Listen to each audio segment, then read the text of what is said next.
Kasako Media, tunaangazia maisha, tunaandika kesho. Ndugu wa Tanzania, naitwa Kanali Bernard Masala Mlunga, kaimu mkurugenzi wa habari na uhusiano, Jeshi la Ulinzi la Wananchi wa Tanzania. Jeshi la Ulinzi la Wananchi wa Tanzania lina utaarifu umma wa Watanzania kuwa linaendelea kufuatilia kwa karibu na kutathmini hali ya ulinzi na usalama nchini katika kipindi hiki cha kuelekea uchaguzi mkuu unaotarajia kufanyika tarehe 28 na tarehe 29 mwezi Oktoba mwaka 2025 kama ilivyotangazwa na Tume Huru ya Uchaguzi nchini na Tume ya Uchaguzi Zanzibar.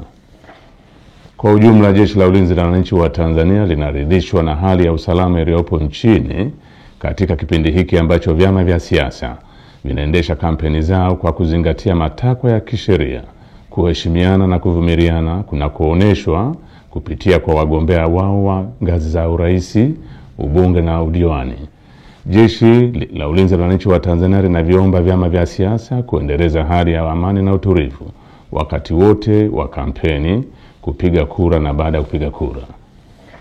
Katika hatua nyingine, Jeshi la Ulinzi la Wananchi wa Tanzania linalipongeza Jeshi la Polisi na vyombo vingine vya usalama kwa jinsi vinavyoendelea kusimamia hali ya usalama katika kipindi hiki cha kuelekea uchaguzi mkuu. Aidha, jeshi linawapongeza wananchi kwa kuendelea kutumia haki yao ya msingi ya kushiriki kwa amani na utulivu katika kusikiliza sera za vyama mbalimbali kupitia mikutano ya hadhara inayoendelea kufanywa na vyama vinavyoshiriki uchaguzi mkuu kwa ngazi mbalimbali ili kuwachagua viongozi watakaowaletea maendeleo.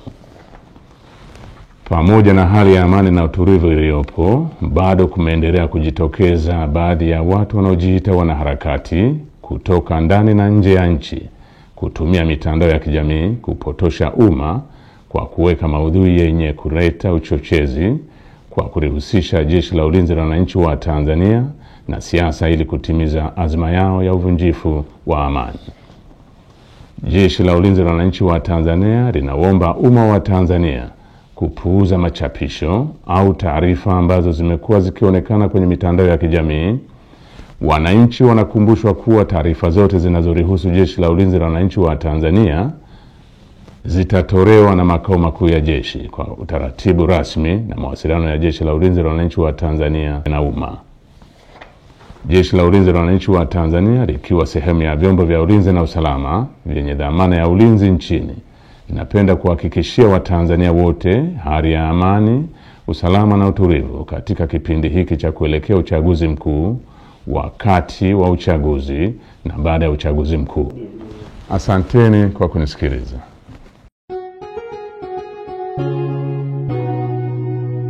Kasako Media, tunaangazia maisha, tunaandika kesho.